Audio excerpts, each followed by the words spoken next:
पानी की बूंद बूंद को तरस रहे हैं। डेली का काम बिना पानी के करने पर मजबूर हैं। कैसे करेंगे, क्योंकि उन्हें पीने तक का भरपूर पानी नहीं मिल रहा। लेकिन जैसा हमेशा होता है ना, अमीरों के पास चाहे दुनिया में कैसी भी मुसीबत क्यों ना आ जाए, उन्हें परेशानी नहीं होती। वैसा ही कुछ यहाँ पर भी है दोस्तों। बड़ी बड़ी प्राइवेट कंपनी ने जमीन के अंदर पानी निकालने के लिए मशीन लगा दी है, क्योंकि अभी भी कहीं कहीं ऐसी जगह है जहाँ जमीन के अंदर से पानी निकाला जा सकता है, और उन जमीनों से जितना भी पानी निकलता है उसे शहरों में सप्लाई कर दिया जाता है, जहाँ पर अमीर लोग रहते हैं। लेकिन गरीब लोग बेचारे गाँव में रहने पर मजबूर है। उन्हीं गरीब लोग में होम्स परिवार भी रहता है दोस्तों, जिसमें पिता अर्नेस्ट, माँ कैथरीन, बड़ी बेटी मैरी और छोटा बेटा जेरोम शामिल है। बड़ी मुश्किल से यह परिवार गांव में अपना गुजारा कर रहा था। अर्नेस्ट की काफी बड़ी जमीन भी थी, जिसमें उसके पिता खेती किया करते थे। लेकिन पानी की कमी होने की वजह से अर्नेस्ट खेती नहीं कर पा रहा है। उसने सरकार से भी बात की कि मेरी जमीन अभी भी फर्टाइल है, यानी कि पानी मिले तो इस पर फसल उगाई जा सकती है। लेकिन किसी को भी अर्नेस्ट की बात पर भरोसा नहीं है। इसलिए अर्नेस्ट खुद से ही जमीन खोद कर ट्राई करता है कि क्या पता उसकी किस्मत अच्छी हो, उसे पानी मिल जाए, जिससे उसका खेत फिर से हरा भरा हो जाएगा और फसल बेचकर वो पानी की कमी को भी अपने परिवार के लिए पूरा कर लेगा। दोस्तों, एक दिन की बात है कि अर्नेस्ट के खेत में जहाँ उसने पानी निकालने के लिए मशीन लगाई थी, वहाँ पर दो चोर आ जाते हैं जो उस मशीन को चुराने आए थे। अर्नेस्ट तुरंत ही गन लेकर वहाँ पहुँचता है, और चोरों को जैसे ही पता चलता है कि अर्नेस्ट यहाँ पर आ चुका है, वो लोग बहाना करने लगते हैं कि हम तो बहुत दूर से आए हैं, थोड़ा पानी मिल जाता तो आपकी मेहरबानी होती। पर दोस्तों, तभी वो चोर मौका देखकर अपने पास रखी गन निकाल लेते हैं ताकि अर्नेस्ट को शूट कर पाए। लेकिन अर्नेस्ट का पाला तो ऐसे चोरों से डेली पड़ता था, इसलिए वो तुरंत ही उनके शॉट करने से पहले ही गन चलाकर उन्हें वहीं पर ढेर कर देता है। देखा दोस्तों, ऐसा हाल हो गया है पानी के लिए कि एक दूसरे की जान लेने पे तुले हुए हैं लोग। अर्नेस्ट अपनी मशीन को चेक करने आता है, लेकिन बेचारे को पता चलता है कि यहाँ से जो थोड़ा बहुत पानी निकलता था वो भी खत्म हो चुका है। इसका मतलब कि अब उसे दूसरी जगह फिर से गड्ढा खोदकर मशीन लगानी होगी ताकि वहाँ से पानी निकाला जा सके। अर्नेस्ट अब जेरोम के साथ वाटरमैन के पास जाता है। दोस्तों, वाटरमैन ऐसे लोगों का ग्रुप है जो प्राइवेट कंपनी के लिए काम करते हैं, बड़ी बड़ी मशीनों को लगाना ताकि अंदर से पानी निकाला जा सके, और ये पानी शहर में सप्लाई किया जाता है। वैसे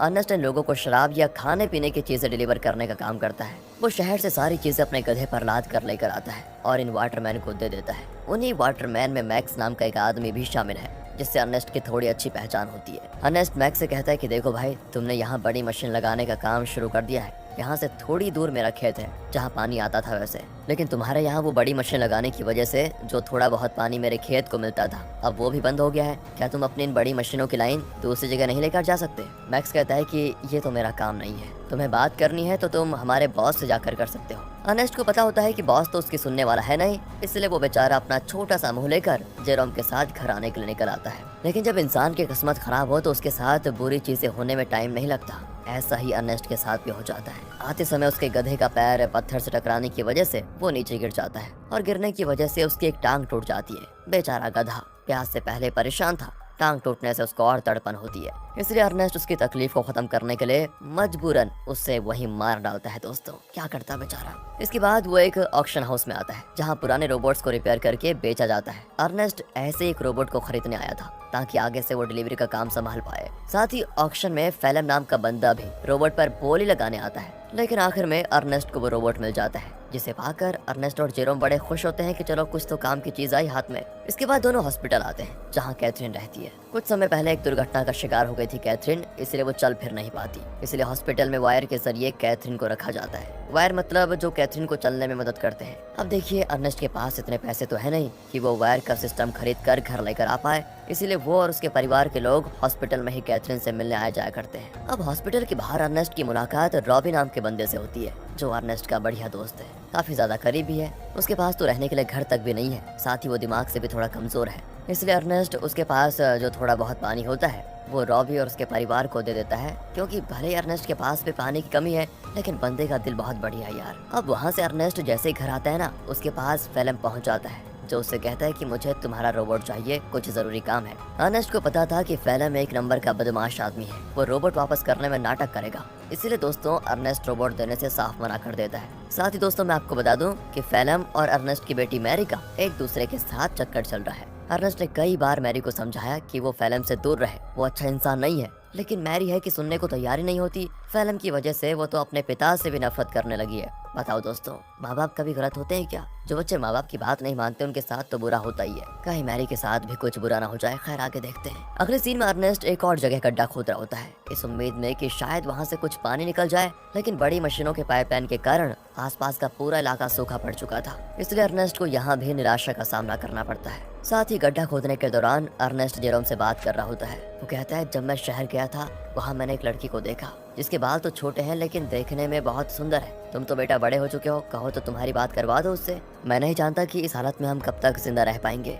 इसलिए हमारे पास जो भी पल बचे उन्हें अच्छे से जी लेना चाहिए हमें। और दोस्तों ऐसे ही बाप बेटे आपस में बात करते हुए कुछ टाइम एक दूसरे के साथ बढ़िया तरीके से बिताते हैं। इसके बाद अर्नेस्ट जैसे ही घर आता है, मैरी उससे कहती है, मुझे पैसे चाहिए पापा, मैं फैलम के साथ जा रही हूँ, मुझे यहाँ पर बहुत घुटन हो रही है। अर्नेस्ट कहता है, घुटन हो रही है? मैंने बचपन से तुम्हें पाल पोस के बड़ा किया, सब कुछ देने की कोशिश की तुम्हें, और फिर भी तुम ऐसी बातें कर रही हो। मैरी तो ऊपर से जवाब देती है, कहती है, हम यहाँ पर जी नहीं रहे, सरवाइव कर रहे हैं और मुझे ऐसी जिंदगी चाहिए ही नहीं। अर्नेस्ट के लाख समझाने पर भी जब मैरी नहीं मानती तो अर्नेस्ट मैरी को कमरे में बंद करके खिड़कियों पर कीड़े लगा देता है ताकि वो फैलम से मिल ना पाए। अब अर्नेस्ट जैसे सप्लाईज लेने के लिए शहर जाने वाला होता है, तभी उसको पता चलता है कि रोबोट गायब है। ये देखकर उसकी हालत खराब, वो परेशान हो जाता है। वो समझ चुका था कि ये काम तो फैलम के अलावा कोई दूसरा कर नहीं सकता। वो वहाँ से तुरंत वाटरमैन के पास आता है ताकि उनसे पूछ सके कि क्या फैलम यहाँ पर आया था कि नहीं। पर वहाँ पर आते ही मैक्स और बाकी वाटरमैन मिलकर अर्नेस्ट पर धावा बोल देते हैं दोस्तों, और जमकर उसकी पिटाई करने लगते हैं। उनका कहना होता है कि तुमने हमारी सप्लाई चुराई, जो हमारी मेहनत की कमाई थी, जिसे तुमने शायद कहीं और बेच दिया होगा।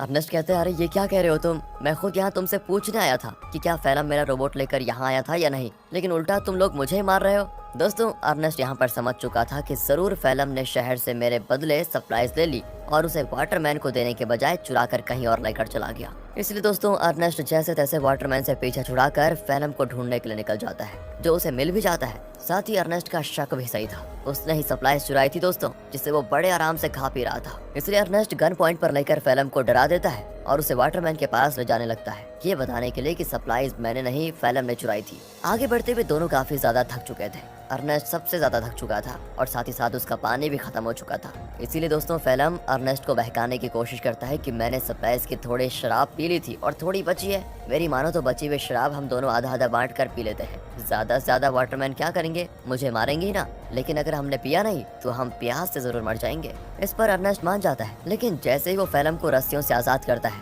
फैलम उस पर ही हमला कर देता है। बेचारा अर्नेस्ट पहले से ही थका हुआ था और मार खाने की वजह से उसका काफी ज्यादा खून बहने लगता है। इसके बाद तो फैलम जबरदस्ती बाकी सारी शराब अर्नेस्ट के मुंह में डाल देता है, ताकि जब वाटरमैन उसे देखे तो उन्हें यकीन हो जाए कि अर्नेस्ट ने ही सप्लाई चुराई थी और उसी ने उनके शराब पी ली। इतना ही नहीं दोस्तों, फैलम अर्नेस्ट को मार मार कर रोबोट के साथ ही रस्सी से उसको बांध देता है, ताकि दुनिया को लगे कि रोबोट ने आउट ऑफ कंट्रोल होकर अर्नेस्ट पर हमला कर दिया, जिससे उसकी जान चली गई। और होता भी ऐसा ही है, बेचारा अर्नेस्ट मारा जाता है दोस्तों। और सभी लोगों को लग रहा था कि रोबोट ने अर्नेस्ट की जान ली। दोस्तों हमेशा अच्छे लोगों के साथ बुरा ही क्यों होता है यार। अगले सीन में जेरोम अपने पिता को खोने के बाद बहुत उदास बैठा होता है। वो सारा गुस्सा रोबोट पर उतार कर उसे तोड़ने की कोशिश कर रहा होता है, क्योंकि अभी तो उसने ये मान लिया है कि रोबोट ने ही उसके पिता की जान ली। लेकिन हम सब जानते हैं कि सच्चाई क्या है। तब वहाँ पर फैलम आकर जेरोम से कहता है, रोबोट को तोड़कर क्या मिलेगा, ये आगे चलकर हमारे ही काम आएगा, इसलिए इसको तोड़ो मत। और तुम चिंता मत करो, मैं हूँ ना, मैं तुम्हारे परिवार को संभाल लूंगा,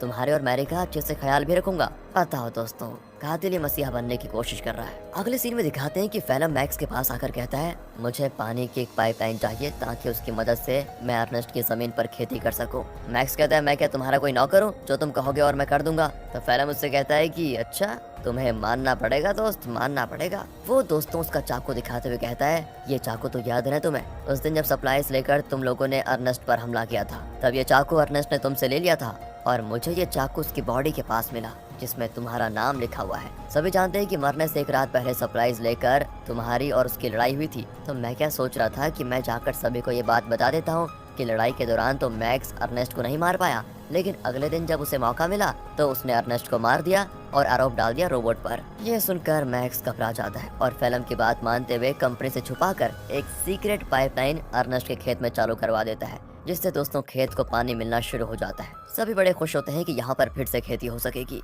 फैलम दोस्तों डेली हल जोतता है ताकि फसल उगा पाए। देखते देखते उसकी मेहनत रंग ला जाती है और खेती में चारों तरफ फसल उगने लग जाती है, जिसे देखकर जेरोम और बाकी सभी बड़े खुश होते हैं। साथ ही फैलम और मैरी रिलेशनशिप में भी थे, जिस वजह से मैरी प्रेग्नेंट हो चुकी थी, इसलिए उन दोनों की शादी करवा दी जाती है। शादी से फैलम बड़ा खुश था लेकिन अंदर ही अंदर उसे ये भी याद आ रहा था कि ये सब अर्नेस्ट का था जो उससे मैंने छीन लिया। आज वो जिंदा होता तो ना ही मैरी से उसकी शादी होती और ना ही ये खेत उसे मिलता।